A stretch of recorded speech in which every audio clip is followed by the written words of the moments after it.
আজকের এই সমাবেশ এবং মিছিলের আয়োজন বাংলাদেশ জামাত ইসলামীর ডাকে সারা দেশে সকল মহানগর এবং জেলায় অনুষ্ঠিত হচ্ছে।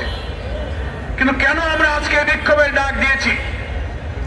গতকালকে গোপালগঞ্জে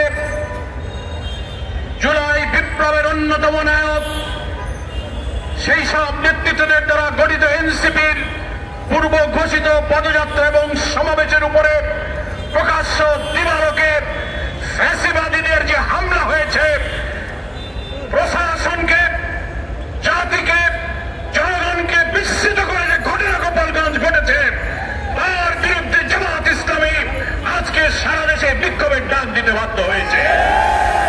প্রিয় দেশবাসী, আমাদের বিবেচনায় নিতে হবে এই হামলাটা কখন ঘটলো, দেশের তাহলে কি পরিস্থিতি চলছে। যে মুহূর্তে বাংলাদেশের জনগণ আসন্ন জাতীয় সংসদ নির্বাচনে একটি জাতীয় ঐক্যমত্য গড়ে তোলে, অবাধ সুষ্ঠু নিরপেক্ষ নির্বাচনের মাধ্যমে নির্বাচিত সরকারের কাছে ক্ষমতা হস্তান্তরের জন্য প্রচেষ্টা চালিয়ে যাচ্ছে, যেটা ছিল জুলাই বিপ্লবের আকাঙ্ক্ষা, এটা একটা মুহূর্তে আমরা এখন জাতি অতিক্রম করছি।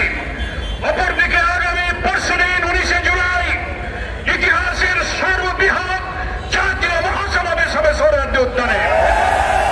বাংলাদেশের জেলা, মহানগর, ঢাকার পার্শ্ববর্তী সমস্ত জনগণ এই মহাসমাবেশে আসার জন্য ব্যাপক প্রস্তুতি, প্রচার, মিছিল মিটিয়ে বাংলাদেশ মুখরিত করে রেখেছে। সেই মুহূর্তে এনসিপি সারা বাংলাদেশে তাদের পূর্ব ঘোষিত একটি পদযাত্রার কর্মসূচি ঘোষণা করেছে। সকল জেলায় অনুমোদিত নিয়ে তারা এই প্রোগ্রাম ঘোষণা করেছিল। তাহলে সুষ্ঠু বাংলাদেশের নতুন গণতন্ত্র, নতুন বাংলাদেশের উত্তরণের এই সময়ে জামাত ইসলামীর ঐতিহাসিক জাতীয় সমাবেশকে সামনে রেখে গতকাল গোপালগঞ্জের হামলা একটি অশনি সংকেত আমরা মনে করি। প্রশ্ন উঠেছে, গোপালগঞ্জ কি বাংলাদেশের অংশ না দিল্লির দাবিদার? আজকে যে প্রশাসন, যে সরকার দেশ পরিচালনা করছেন, তার থেকে গোপালগঞ্জের সরকার আর প্রশাসন কি আলাদা? এই প্রশ্ন আজকে উঠেছে।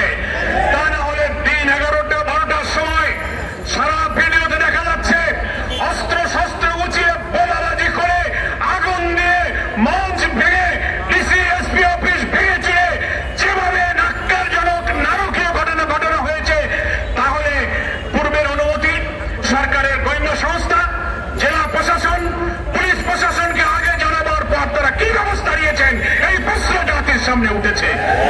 তাহলে কি আমরা সেই আওয়ামী ফ্যাসিবাদী যুগে ভিন্ন মতের সভাকে ভেঙে দেওয়া, বাতিল করা, নিষিদ্ধ করা, মঞ্চ ভেঙে দেওয়ার সেই যুগে আমরা এখনো বসবাস করছি কিনা, এই প্রশ্ন এখন উঠেছে। জামাত ইসলামীর 19 তারিখের এই মহাসমাবেশ সামনে রেখে লক্ষ লক্ষ মানুষ ঢাকার দিকে যখন রওনা দিচ্ছে, তখন গতকালকের আক্রমণ গোটা জাতিকে আতঙ্কিত করে তুলেছে। আমরা পরিষ্কার সরকারের কাছে দাবি করতে চাই, হামলা হলো তখন পুলিশ প্রশাসন কি করেছে ভিডিওতে জনগণ দেখেছে। ডিসি সাহেবের দায়িত্ব কি ছিল? এসপি সাহেব কি করেছে? ওই জেলায় সেনাবাহিনীর যে কমান্ডিং অফিসার ছিলেন তার কর্তব্য কি ছিল? এমন না যে কোনো কিছুই তাদের জানা ছিল না। জানা থাকার পরেও তাদের এই অস্বাভাবিক নির্লিপ্ততা কেন হলো, এর দায়িত্ব কার? এর তদন্ত করে তাদেরকে আইনের আওতায় আনতে হবে। না হলে আগামী দিনে আজকের এই অন্তর্বর্তীকালীন সরকারের অধীনে একটি সুষ্ঠু নির্বাচনের লক্ষ্যে ফ্যাসিবাদ বিরোধী আন্দোলনে আমরা যারা রাজপথে ছিলাম, যারা একটি অবাধ নির্বাচনের লক্ষ্যে জাতীয় ঐক্যমত্যে এগিয়ে যেতে চেষ্টা করছি, তাদেরও সমাবেশ, তাদেরও ভিন্নমত এইভাবে হামলার সম্মুখীন হতে পারে। সরকারকে তাই এটা নিশ্চিত করতে হবে। আজকে প্রশাসনকে বাছাই করতে হবে, প্রশাসনের মধ্যে কারা এখনো ফ্যাসিবাদের দোসর, আর দেশবাসীর মধ্যে যদি ফ্যাসিবাদের দাবেদার কোন শক্তি দিল্লির দাবেদার থেকে থাকেন, তাদেরও চিহ্নিত করে নির্বাচনের আগে শুদ্ধ অভিযান না চালালে বাংলাদেশের জনগণ নিরাপদ থাকবে না। বিরোধী দল মতের সভা সমাবেশ মিটিং মিছিল নিরাপদ থাকতে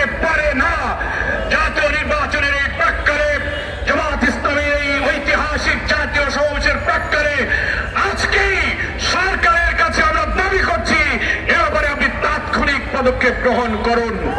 যদিও স্বরাষ্ট্র উপদেষ্টা মহোদয় কালকে বলেছেন আমি ফ্যাসিবাদী সন্ত্রাসীদের খুব আমরা হারাম করে দেব, আপনার কথার বাস্তবায়ন দেখতে চাই। আর যদি দ্বিতীয় কোথায় ঘটনা ঘটে তাহলে বুঝবো আপনার মুখের কথাই শুধু কথা, কাজের সাথে আপনার কথার মিল না। বক্তব্য আমরা আর দীর্ঘ করব না, যেহেতু এর পরেই মিছিল হবে। সংগ্রামী প্রধান অতিথি বক্তব্য রাখবেন।